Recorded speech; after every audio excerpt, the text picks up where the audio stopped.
샬롬. 2023년 10월 28일 토요일 감사 특별 새벽기도회 기간입니다. 기도하겠습니다. 주님, 오늘도 주의 말씀으로 하루를 시작합니다. 사랑하는 주님, 오늘 한 걸음 주님께로 나아갑니다. 또 한 걸음 주님께로 나아갑니다. 소명, 거듭남, 회개, 칭의, 성화를 향해 나아가게 하소서. 예수님의 이름으로 기도드립니다. 아멘. 오늘의 말씀은 욥기 5장입니다. 너는 부르짖어 보라. 내게 응답할 자가 있겠느냐? 거룩한 자 중에 내가 누구에게로 향하겠느냐? 분노가 미련한 자를 죽이고 시기가 어리석은 자를 멸하느니라. 내가 미련한 자가 뿌리 내리는 것을 보고 그의 집을 당장에 저주하였노라. 그의 자식들은 구원에서 멀고 성문에서 억눌리나 구하는 자가 없으며 그가 추수한 것은 줄인 자가 먹되 덫에 걸린 것도 빼앗으며 올무가 그의 재산을 향하여 입을 벌리느니라. 재난은 티끌에서 일어나는 것이 아니며 고생은 흙에서 나는 것이 아니니라. 사람은 고생을 위하여 났으니 불꽃이 위로 날아가는 것 같으니라. 나라면 하나님을 찾겠고 내 일을 하나님께 의탁하리라. 하나님은 헤아릴 수 없이 큰 일을 행하시며 기이한 일을 셀 수 없이 행하시나니 비를 땅에 내리시고 물을 밭에 보내시며 낮은 자를 높이 드시고 애곡하는 자를 일으키사 구원에 이르게 하시느니라. 하나님은 교활한 자의 계교를 꺾으사 그들의 손이 성공하지 못하게 하시며 지혜로운 자가 자기의 계략에 빠지게 하시며 간교한 자의 계략을 무너뜨리심으로 그들은 낮에도 어두움을 만나고 대낮에도 더듬기를 밤과 같이 하느니라. 하나님은 가난한 자를 강한 자의 칼과 그 입에서 또한 그들의 손에서 구출하여 주시나니 그러므로 가난한 자가 희망이 있고 악행이 스스로 입을 다무느니라. 볼지어다 하나님께 징계받는 자에게는 복이 있나니 그런즉 너는 전능자의 징계를 업신여기지 말지니라.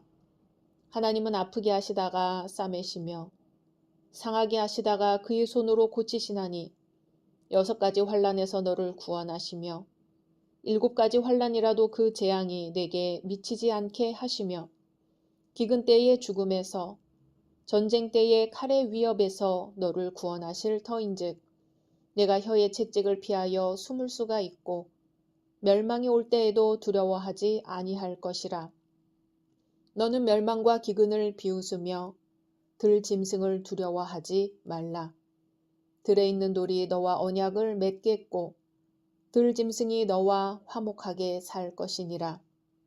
내가 내 장막의 평안함을 알고 내 우리를 살펴도 잃은 것이 없을 것이며 내 자손이 많아지며 내 후손이 땅의 풀과 같이 될 줄을 내가 알 것이라. 내가 장수하다가 무덤에 이르리니 마치 곡식단을 제때에 들어올림 같으니라. 볼지어다 우리가 연구한 바가 이와 같으니 너는 들어보라. 그러면 내가 알리라. 아멘. 사람마다 가정마다 국가적으로도 어려운 시기를 살아가야 할 때가 있습니다. 이러한 어려움들은 오늘날만 있는 것이 아니고 언제나 있었고 앞으로도 계속 있을 것입니다. 하나님을 섬기는 사람들에게도 고난이 면제되는 것은 아닙니다. 본문은 7절에 인생은 고난을 위하여 났나니 라고 말씀하고 있습니다. 누구나 겪는 고생의 삶인데 어떤 이는 고생을 슬기롭게 헤쳐나가며 이를 역이용하여 더 큰 유익의 기회로 삼는 사람이 있는가 하면 어떤 사람은 이를 이기지 못하여 낙심하며 쓰러지기도 합니다. 모두가 싫어하는 고난, 그러나 누구에게도 예외가 없는 고난에 대하여 욥기서의 말씀은 우리로 묵상하게 합니다. 성경에서 말하는 고난의 이유가 무엇일까요? 인간의 잘못의 대가로 오는 고난이 있습니다. 스바냐 1장 17절에 내가 사람들에게 고난을 내려 소경같이 행하게 하리니 이는 그들이 나 여호와께 범죄하였음이라 했습니다. 그들이 받는 고난이 하나님께 죄를 범했기 때문이라는 것입니다. 나라의 법을 어기면 국법에 의해 형벌을 받아야 하듯 하나님께 죄를 범하면 하나님이 내리시는 징벌이 있습니다. 예레미야 애가 5장 7절에는 우리 열조는 범죄하고 없어졌고 우리는 그 죄악을 담당하였나이다 하며 탄식합니다. 하나님의 뜻을 거역하며 범죄한 조상들 때문에 나라가 멸망을 당했습니다. 범죄하면 하나님의 진노가 후대에까지 이르게 되는 것이지요. 이렇듯 고난이 인간의 잘못으로 오는 것은 사실입니다. 그러나 고난이 인간의 잘못으로만 오는 것은 아닙니다. 나의 부족한 부분을 채우며 나의 연약한 면을 강하게 하시려는 뜻의 고난이 있는 것이죠. 23장 10절에 나의 가는 길을 오직 그가 아시나니 그가 나를 단련하신 후에는 내가 정금같이 나오리라 했습니다. 금광에서 캐낸 광석 자체로는 별 가치가 없습니다. 뜨거운 용광로를 거친 후 비로소 순금이 되어 금의 가치를 인정받게 됩니다. 사람들에게도 이런 일반적인 법칙이 적용됩니다. 시편 119편 67절에 고난당하기 전에는 내가 그릇 행하였더니 이제는 주의 말씀을 지키나이다 라고 했습니다. 히브리서 2장 10절에는 고난으로 말미암아 온전케 하심이 합당하도다 라고 했습니다.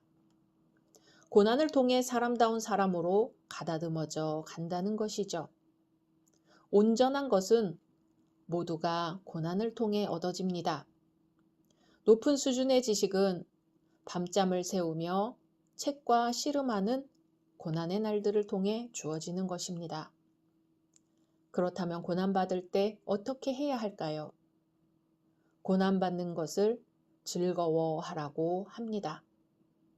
베드로전서 4장 12절 13절에 사랑하는 자들아 너희를 시련하려고 오는 불시험을 이상한 일 당하는 것 같이 이상히 여기지 말고 오직 너희가 그리스도의 고난에 참여하는 것으로 즐거워하라. 이는 그의 영광을 나타내실 때에 너희도 즐거워하고 기뻐하게 하려 함이라 했습니다.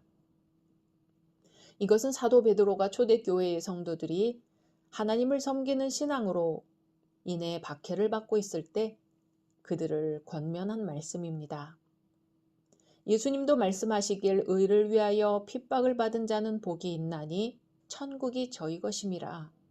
나를 인하여 너희를 욕하고 핍박하고 거짓으로 너희를 거스려 모든 악한 말을 할 때에는 너희에게 복이 있나니 기뻐하고 즐거워하라. 하늘에서 너희의 상이 큼이라. 너희 전에 있던 선지자들을 이같이 핍박하였느니라 하였습니다. 하나님의 영광을 위한 고난이나 수고나 헌신의 땀방울은 고귀한 것입니다.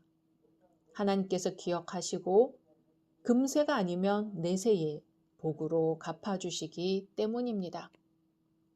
또 고난받을 때 어떻게 해야 할까요? 고난받을 때 기도해야 합니다. 야고보서 5장 13절에 너희 중에 고난당하는 자가 있느냐? 저는 기도할 것이요. 즐거워하는 자가 있느냐? 저는 찬송할지니라 했습니다. 누구나 고난을 싫어하지만 누구에게나 고난은 있습니다. 누구도 피해갈 수 없는 것이 고난이지요. 그러나 고난은 고난으로 끝나는 것이 아닙니다. 고난을 이긴 뒤에는 반드시 예비된 복이 있습니다. 천둥과 번개 속에 생명의 단비가 있는 것과 같습니다. 하나님은 사람을 쓰시기 전 반드시 그 사람을 연단시키십니다. 훈련된 병사가 적군을 이기는 강군이 됩니다. 하나님은 자녀들을 눈동자같이 지키시되 독수리같이 연단을 시키십니다. 독수리가 날짐승의 왕이 되는 것은 결코 저절로 되는 것이 아니지요. 어미 독수리로부터 극한 고난의 훈련 과정을 거쳐 이루어집니다. 18절에 하나님은 아프게 하시다가 싸매시며 상하게 하시다가 그 손으로 고치신다 했습니다. 우리 하나님은 상하게 하시지만 치료하시는 하나님, 회복하게 하시는 하나님, 위로하시는 하나님, 복 주시는 하나님입니다. 19절에 6가지 환난에서 너를 구원하시며 7가지 환난이라도 그 재앙이 내게 미치지 않게 하시며 아멘. 하나님은 궁극적으로 구원하여 주신다는 내용입니다. 6가지 환난이나 7가지 환난같이 이루 셀 수 없는 아픔과 상처를 받았을지라도 하나님의 마음과 하나님의 손이 그 아픔과 상처를 치료해 주지 못할 것이 전혀 없다는 말씀입니다. 20절에서 27절은 하나님의 회복하심을 열거합니다. 기근 때에 죽음에서 건지십니다. 전쟁 때에 칼의 위협에서 구원하십니다. 우리를 해치려는 자들의 혀의 채찍을 피하여 숨겨주십니다. 멸망이 올 때에도 구원해 주시기에 두려워하지 않습니다. 하나님의 구원을 인하여 멸망과 기근을 비웃을 것입니다. 하나님의 보호하심으로 들짐승을 두려워하지 않을 것입니다. 들에 있는 돌이 우리와 언약을 맺겠고 들짐승이 우리와 화친할 것입니다. 하나님의 은혜로 장막이 평안할 것입니다. 우리를 살펴도 잃은 것이 없을 것입니다. 자손이 많아지며 후손이 땅의 풀과 같이 될 것입니다. 강건하게 장수할 것입니다. 물론 이 내용들은 엘리바스가 욥에게 한 말입니다만 하나님께서 욥을 그리고 우리 인생을 그렇게 치료하시고 보호하시고 복 주십니다. 그리고 욥은 지금 상할 대로 상한 처지에 있지만 결과적으로 위의 말씀처럼 되었습니다. 23장 10절에 나의 가는 길을 오직 그가 아시나니 그가 나를 단련하신 후에는 내가 정금같이 나오리라고 한 그대로 되었습니다.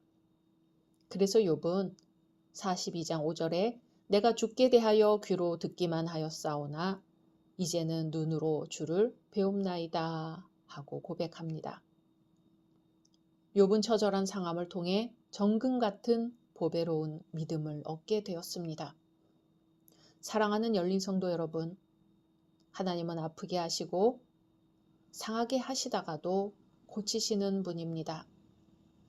하나님이 상하게 하시다가 그 손으로 고쳐주심을 받는 사람은 복이 있는 사람입니다. 그래서 하나님께 징계받는 자가 복된 것입니다. 하나님의 징계를 받는 자는 하나님의 미움을 받는 것이 아니라 사랑받는 자, 선택받은 자이기 때문입니다. 하나님의 징계를 받는 자가 하나님의 자녀이기 때문입니다. 하나님이 아프게 하시고 상하게 하시다가 고치시는 은혜가 충만하시길 소망합니다. 각자 말씀 묵상하신 후 주기도문으로 마치겠습니다.